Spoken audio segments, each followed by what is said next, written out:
मी तुमच्या पुढे 3 प्रश्न मांडतो. आपल्याला देव पाहायचा आहे, आपल्याला देव व्हायचा आहे की आपण देवाचा अंश आहे? उत्तर आहे आपण देवाचा अंश आहे. आपण सगळेजण जर देवाचा अंश आहे तर देव पाहायची गरज काय? आणि आपण रात्रंदिवस बोंबलत हिंडतोय. फक्त देव लक्झरी करा, देवाला चला, गाडी काढणाऱ्याला पैसे मिळू द्या, तुम्ही मारा, काय करा, चपात्या संपल्या धाव्यावर जावा. देव पाहायची गरज नाही ना. त्याचं उत्तर आहे आपण सगळेजण देवाचा अंश आहे. आता आपण सगळेजण देवाचा अंश आहे आणि आपला एक बाप आहे. तो बाप जम्मू नावाचा द्वीप आहे, पंढरपूर नावाचं गाव आहे, धर्म नावाचं नगर आहे, तिथं विठू नावाचा एक पाटील आहे आणि तो आपला बाप आहे. परत ऐका, जम्मू नावाचं एक द्वीप आहे, पंढरपूर नावाचं एक गाव आहे, तिथं धर्म नावाचं एक नगर आहे आणि त्या नगराला विठू नावाचा कटेवर हात ठेवणारा आपला बाप आहे. आता उलट तो आपला आई आहे आणि तो आपला बाप आहे, म्हणून त्याचं नाव माय बाप आहे. माय बाप आहे. आता तो माय बाप लाकडातल्या किड्यालाही सांभाळतो, गाळातल्या बेडकालाही सांभाळतो आणि बंगल्यातल्या राजालाही सांभाळतो, काशीतला गुचिलाही सांभाळतो आणि महालातला राजाही सांभाळतो. मग तो जर अख्ख्या जगाला सांभाळतो तर तो याच्यात आहे का? उत्तर, ही काया ही पंढरी आहे, त्याच्यात आत्मा हा पंढरी आहे. मग चैतन्य जर याच्यातच आहे तर याच्यातला देव आपल्याला दिसत का नाही? देव तर याच्यात आहे, हाच देवाचा अंश आहे, हाच देवाचा अंश आहे, हेच देवाचं लेकरू आहे, हेच देवाचं लेकरू आहे, हेच देवाचा अंश आहे आणि देव राहिलाही याच्यातच आहे. तर मग याला देव दिसत का नाही? उत्तर, याच्यातला देव पाहण्यासाठी जे लागतं ते ज्ञान आपल्याकडे नाही. आता साखळी आली, ज्ञान आल्यावर याच्यातला देव आपल्याला दिसेल. मुळात याच्यातही देव आहे. मला बोलवतोय, तुम्हाला बसवतोय, यांना वाजवतोय, यांना गायला लावतोय, याचा अर्थ एक चेतनामय शक्ती याच्यामध्ये आहे. खाल्लेल्या अन्नाचं रक्त करते. मग आतापर्यंत सगळे सम्राट झाले, साखर सम्राट, बचत गट सम्राट, अंगणवाडी सम्राट, पतसंस्था सम्राट, शिरोमणी. मग आतापर्यंत रक्त बनवायचा कारखाना कोणी का काढला? रक्त लुटणारे दिले भरपूर, पण रक्त बनवायचा कारखाना काढला नाही का? रक्त बनवायची ताकद फक्त 3ऱ्या अध्यायात 3 ओव्यात ऐका. पहिल्या अध्यायात मुक्याला बोलायला लावण्याची ताकद फक्त सरस्वतीत आहे. मेलेल्याला जिवंत करण्याची ताकद फक्त अमृतात आहे, अमृतात आहे. आणि लोखंडाचं सोनं करण्याची ताकद फक्त परिसात आहे. जीवाला ज्ञानी करण्याची ताकद फक्त संतात आहे.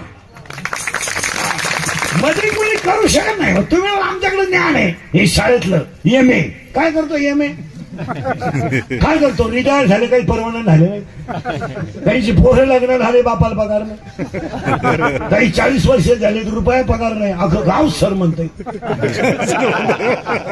काही 10 लाख भरले तर 1,500 घेतात महिन्याला आणि काही 70,000 सही करतात आणि 30,000 घेतात. काही जूनला परमनंट झाले, जुलैला रिटायर झाले, त्याच बोर्डाला बोर्डाची टाकलं. केलं का? हे ज्ञान सोडून द्या. हे ज्ञान असो नसो, शब्द पुन्हा दिलाय, तेच पदवी आहे. साहेब म्हणजे बैल गाभण, गाभण. आपण उलट म्हणायचं बैल जमला आणि त्याचं दूध तर आम्हाला चहाला दिलं. या कलियुगात एक सूत्र झालंय महाराज, खरं कोणी बोलायचं नाही. नाही, कलियुगात समोरच्याचा किती वाटोला होऊ द्या, खरं कोणी बोलायचं नाही. 10 मिनिटात माणूस ह्या पक्षातून त्या पक्षात जातो. कार्यकर्त्यांचे हाल झाले. जे आयुष्यभर दुश्मन राहिले ते फटक्यात एकत्र राहिले. कार्यकर्ते बिड्यावरून मेले. बोलायचं नाही कोणी. या जगामध्ये एक नियम झालाय की खरं कोणी बोलायचं नाही. एका वर्गाने एक वर्ग दाबूनच न्यायचा, एका वर्गाने तो वर्ग दाबून न्यायचा, त्याला डोकंच काढून द्यायचं नाही. एक वर्गानं वर्चस्व असं गाजवायचं का सर्वसामान्य माणूस हा दाबलेलाच पाहिजे, त्यानं वर डोकं काढायचं नाही. नाही, कार्यकर्ता आहे ना तो मर्यापर्यंत कार्यकर्ताच राहिला पाहिजे. बरोबर म्हणजे त्याच्या समजा तो वाटोळं जरी झालं तरी चालेल, तो बिन भाकरीचा मिळाला तरी फक्त तो कार्यकर्ताच राहील, तो पुढे जाताच का मला, आणि तो गेला का असा वाढायचा परत इकडे झाला नाही. हा नियम झालाय नियम. एका वर्गाने दाबत राहायचं आणि एका वर्गाने दाबून राहायचं असं नियम झाला. पहिलीचा वर्ग डायरेक्ट चौथीला गेलं, बोलायचं नाही, दहावीचं डायरेक्ट 12वीला गेलं, बोलायचंच नाही, बोलायचंच नाही. लाईट गेली का मोर्चा, डीपी जळाली का मोर्चा, वायरमॅन आला नाही मोर्चा, एसटी गावात आली नाही मोर्चा, दारून राष्ट्राच्या वाटून झालं. बोलायचं दारू बोलायचं नाही, आर्थिक नाही, पेनाराला बोलायचं, पेनाराला वाटलं तर लागल तेवढं बोलायचं, पण विकणाऱ्याला तर शब्द बोलायचा नाही, नंतर मेलाच नाही. समाज एका बाजूने संपत चालला महाराज, आणि हा विचार लोक करायला तर नाही, लोक विचारच करीत नाही महाराज. 3 गोष्टी तुम्हाला कीर्तनाच्या अगोदर सांगतो. सगळं विका, सगळं विका, तुम्ही स्वाभिमानी ऐकू नका. बरोबर, जाऊ द्या मरते, बाकीचं सगळं आपण कमावलं, गेल्यानं काय फरक पडला नाही. पण तुम्हाला ईश्वराने स्वाभिमान नावाची गोष्ट दिली ना, आज 99% माणसांनी स्वाभिमानच विकला. दुसऱ्याच्या लग्नात त्याने आपल्याला क्वार्टर द्यायची आणि मग आपण त्याच्या नवरदेवापुढे नाचायचं. इतके खालचे आहेत का आपण? क्वार्टर मिळत नाही का आपल्याला? तो तुम्ही नाचताना लग्नात प्रेम नाहीये, त्या पोऱ्याच्या बापाने तुम्हाला बुडवलेलं गुलाम आहे. गुलाम आहात तुम्ही. तो क्वार्टरवाली तुम्हाला नाचवता येईल, तो नालायक नवरदेव हरामी 20 रुपये ओवाळणी टाकितो आपल्याला. निघारावला बरं, ते आपल्याला येत नाही.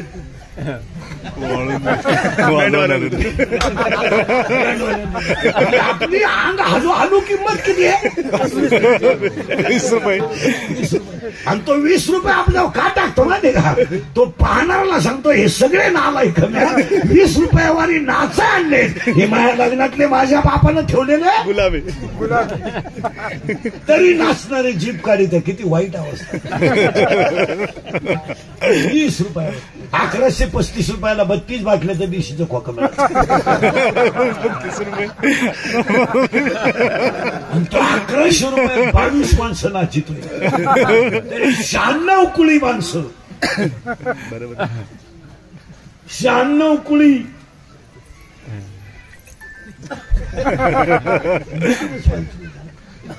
नाचतात, हे सगळ्यात वाईट आहे. 3 गोष्टी ऐका. सगळं विका, स्वाभिमान ऐकू नका, आणि सगळ्याचे गुलाम व्हा, इंद्रियाचे गुलाम होणार, इंद्रियाचे गुलाम होणार. आणि 3रं वाक्य, जाऊ द्या गरीब येईल नाही तर श्रीमंती येईल, पण आलेल्या गोष्टीचा अहंकार होऊ देऊ नका, तुम्ही देवच व्हाल. फक्त तुला वाजवता येतं ना, तू कलाकारच राहा, माझ्यासारखा कोणी नाही असं होऊ नका. मग तुम्ही माराल, मग माराल. भांडे घासत नाही, धुणं धुत नाही, अंथरुणाचे कपड्याचे घड्या घालत नाही, सारखी स्टडी.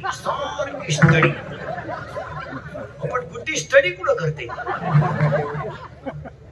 वरच्या मजल्यावर पाहिलं गेलं कुठे नाही, स्टडी नाही. कुठे गेली पर्यावरणाचा अभ्यास करायला.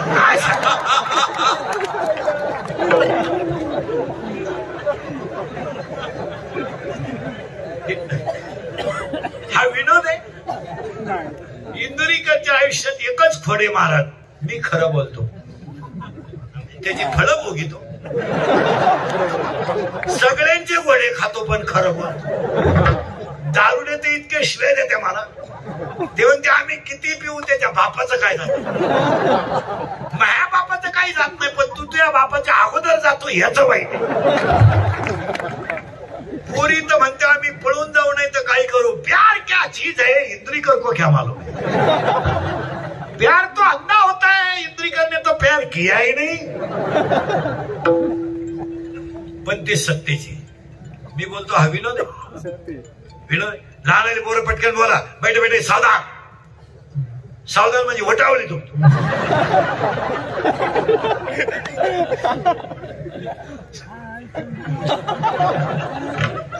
सावधान काच विश्राम पोरांना पटापटा बोलायचं, घाबरायचं नाही. तुम्हाला आपलं कीर्तन आवडत ना, घाबरायचं नाही. आज सगळे लोक काय वापरतात? मोबाईल. आता पाया पडून सांगतो, महिला पुरुष, थोडा राग येईल लोकांना, मला शिव्या द्या, पण माझा ऐका, मोबाईलचा वापर थोडा कमी करा. अर्जुनाला कुरुक्षेत्रावर विश्वस्वरूप जेव्हा देवाने दाखवलं, तेव्हा अर्जुन जरी घाबरला असता तरी त्याला सांभाळणारा देव होता. तुमच्या माझ्या हातात एक अकराळ विक्राळ रूप मोबाईल आहे. याच्यातून तुम्हाला कोणीच वाचू शकत नाही. एक गोष्ट मोबाईल मध्ये चांगली नाही, मारामारी, लफड, अडवली उडवली. इश्क ही मेरी जिंदगी, फूल है गुलाब का. एवढं बारीक कशाला देतो? सूर्यफुलाचं दे ना.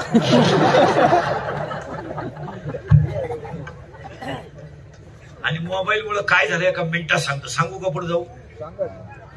सांगा. एक, गाणारी पोरं पटापटा बोला. मोबाईल मुळे दृष्टी गेली, मान्य. एक, डोळे गेले. दोन, कंबर गेली. मेंदू, मेंदू गेला. दुसरी गोष्ट मित्र नाही.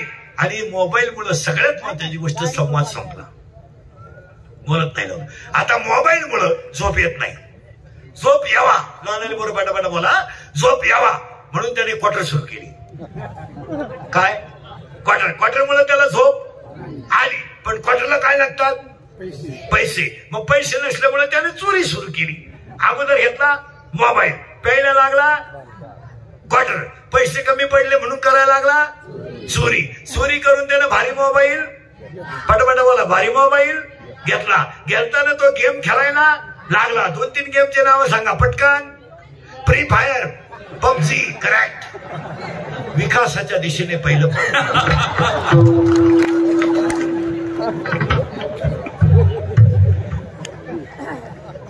चला पोरण. आणि गेम खेळता खेळता त्याला तो खेळायचा नाद लागला. पहिला काय घेतला? मोबाईल. लागला दारू प्यायला, त्यामुळे करायला लागला चोरीमध्ये त्याला मिळाले पैसे. पैशामुळे तो लागला गेम खेळायला. गेम खेळता खेळता त्याला ऍप सापडला आणि ऍपवर दोस्ती झाली. कोणाशी?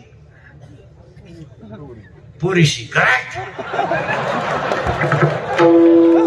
दोस्ती पोरीशी झाली. पटकन बोला. दोस्ती पोरीशी झाली. त्याने पोरगी बाहेर नाही तरी तो कामाला लागला. तिने ओळखलं हा कामातून गेला. याचं एटीएम मोकळं करायला हरकत नाही. तिने याचं एटीएम मोकळं, हे भिकारी झालं. प्रेम वाढलं. पळून जायचं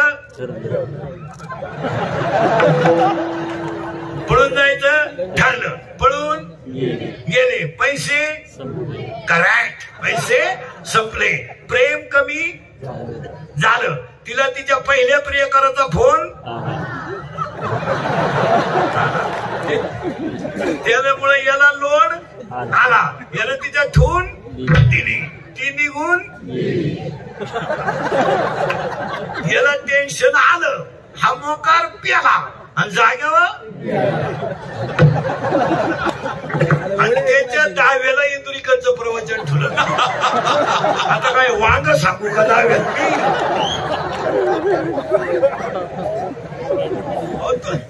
तो कसा मिळाला याची ववी नको का ज्ञानेश्वरी? आणि भाषण करणारे म्हणले एक उमदा व्यक्तिमत्व गेलं. वाट लागली, वाट. सावध व्हा. या परिवाराच्या दुःखद प्रसंगाला जमलेल्या श्राद्धाच्या कीर्तनाला पटकन सुरुवात करतो. महिला मंडळाला पहिला प्रश्न बोलत जायचं. माणसाला जन्माला यावा किंवा नाही, हा नाहीला नाही. एक, माणसाचा मृत्यू दिवसा झालेला असावा. 2, शुक्ल पक्ष असावं. 3, उत्तरायण असावं. आता दक्षिणायन आहे. 20-12 पर्यंत दक्षिणायन आहे. म्हणून 2021 ला 2020 ला वक्ते बाबासारखा महात्मा मरताना उत्तरायणाची वाट पाहत होता. त्यांना भेटायला गेलेली माणसं म्हणायची उत्तरायण लागल्यानंतरच मी जाणार आहे. 12 वाजता उत्तरायण लागलं तर 3 वाजता वक्ते बाबाने देह ठेवला. हा ह्या वर्षाचा इतिहास आहे. असा बावळटपणा चालत नाही. वारकऱ्यानं सुद्धा लई मोठे माणसं घालवली महाराज. कोरोनाच्या काळात वक्ते बाबा सारखा माणूस गेला. बाबा इंगळे गेले तर चाली गेल्या. महाराज इंगळे गेले तर चाली किती पिठाखली तर तशा चाली कोणता म्हणता येणार नाही. इंगळे महाराज मेले पण त्यांचे कीर्तन कोणत्या पाखोद्याला वाजवता आलं नाही. देवाने विभूती दिल्या होत्या मानोपात. चला पुढं भोगले आपण. त्याच्या पुढे जाऊ. एक दिवसा झालेला असावा. 2 शुक्ल पक्ष असावं. 3 उत्तरायण असावं. नीट ध्यानात ठेवा. आणि 4 पाया पडून सांगतो याला जपा. याला कात्री लागू नये. नाही लागू कात्री. याचं सीझर होऊ नये. याचं बायपास होऊ नये. याचा अटॅक येऊ नये. हे खरं सांगू तुम्हाला. हे असं जावं यमाच्या ताब्यात पण डॉक्टरच्या ताब्यात जाऊ नये. विनोद नाही. ज्या माणसाची बायपास झाली, ज्या माणसाची एन्जिओप्लास्टी झाली, किती मोठी माणसं होत्या शरीरानं खचतात. वाकरवर चाललं, कुबडीवर चाललं, पारतंत्र्यात झालं बरं नाही. कुबडीला ओटा उतरला, लघवीला जायचं. नातू म्हणला 10 मिनिटं थांबा. पाणी आलं डोळ्यात. अरे आयुष्यभर मी कष्ट केले. माझी लघवी जर दुसऱ्याच्या ताब्यात जात असेल तर देवा याच्यापेक्षा मला न ठेवलेलं काय वाईट आहे? काय वाईट आहे? हे असे प्रसंग कुटुंबांमध्ये आले. आता कुटुंबांमध्ये माणुसकी बिनुष्की हा विषय राहिला नाही. आता हे घर बिर बांधलेत आपण, हे फक्त लोकांना दाखवायला आहे. घरात काय हे लोकांना काय माहिती. आता हे फक्त वरवर चाललंय. घरात काय वातावरण आहे आपल्या. महिना नाही झाला कोरोनामध्ये पेशंट गेलेला. काही माणसांनी महाराज बसलेली माणसं ध्यानात ठेवा. काही माणसांनी 50 वर्षात एवढे अंत्यविधी पाहिले नव्हते, एवढे 3 महिन्यात पाहिले. जाळायला माणसं नाही. स्वतःचा मुलगा जवळ नाही. महाराज पिंड दान झालं नाही. पिंड दान झालं नाही. पेटवायला माणसं नाही. काय धडा दिलाय देवाने. तरी माणसं कवडी मात्र बदलली नाही. काय निर्दयी जनता आहे महाराज. अरे आता तरी थोडं सुधरून वागायला पाहिजे. काय दुःख काढले लोकांनी महाराज. काही घरांमध्ये आई वडील राहिले आणि मुलगा गेला. अरे ज्या झाडाच्या सावलीला आयुष्य घालायचं आहे ते झाडच उंजळून पडलंय. आई बापांना काय आधार राहिला. कोरोनाने फार मोठा धडा दिला पण लोकांवर तीळ मात्र परिणाम नाही झाला. लोकांना माणूस गेल्याचं दुःख झालं नाही, खाते फोडून गेला नाही याचं दुःख झालं. नाही महिला म्हणलं 2 गुजीरवाणी मुलं आहे. 2 गुजीरवाणी मुलं आहे. 2 गुजीरवाणी. त्यांचा बाप गेलाय. त्या कुणाचा तरी मुलगा गेलाय. कुणाचा तरी आई बापाचा मुलगा गेलाय. बायको 13व्या दिवशी स्वतःची मुलं घेऊन देऊन गेली आणि वरून तिचा बाप म्हणला वाटण्या व्यवस्थित करा आणि माझ्या मुलीचा हिस्सा देऊन टाका. माणसं मेल्याचं दुःखच राहिलं नाही लोकांना. माणसाच्या डोक्यात फक्त पैशाची खटकी बसली. काय म्हणते. अरे पैसा कामा नाही येत, मित्र कामा नाही येत. अरे भयान रात्री 1 तास स्मशानात चलत होता. कोण होतं नाही. अरे कपाट भर नोटा होत्या. कपाट उघडायला माणसं राहिली नाही. एकुलता एक पोरगा होता, स्मशानात नाही आला. 5 वाजता पहाटे डॉक्टरनं फोन केला तुमचे वडील शेवटच्या स्टेपला आहे. त्यानं काय सांगितलं डॉक्टरला. डॉक्टर साहेब वातावरण दूषित आहे, मी येऊन काय करू शकतो. तडफडणाऱ्या म्हाताऱ्यानं ते वाक्य ऐकलं. जागेवर मिळालं म्हातारा. अरे हे अनुभव आपण 5 पुस्तकातले नाहीत, हे 3 महिन्यापूर्वी अनुभवले. तरी लोक नालायकवाणी कचा दारू पितात, कचा जुगारी खेळतात. अरे लाजा वाटतो रे. कोरोना हा 2-3 वर्षातून एकदा यायलाच पाहिजे पण इतका नको. आमची सुद्धा जिरली. इतका विनोद नाही मला. काय लोकांना दुःख राहिले. कायचा भाऊन कायची बहीण कायचं काय. इंदुरीकर म्हणतो तेच खरंय. काय ती बहीण काय काय आलंय म्हातारा मेला 5 वाजता डॉक्टरनं फोन केला तुमचे वडील शेवटच्या स्टेपला आहे. हा डॉक्टरला म्हणला वातावरण असं आहे आणि येऊ नये मी काय करू शकतो. या ऐकल्यावर म्हातारा मेलं. म्हातारा पीटीत आलं. पीटीत येत होती म्हातारी. प्रेत हा जाळायला नव्हता सावडायला गेला तर त्या राखेत स्त्रीच्या पायातले जोडवे सापडले. जोडवे तो म्हणला माया बाप जोडेच गावा घालत होता. त्याच्या पीटीत म्हातारी दुसरीची आली त्याचा म्हातारा आला.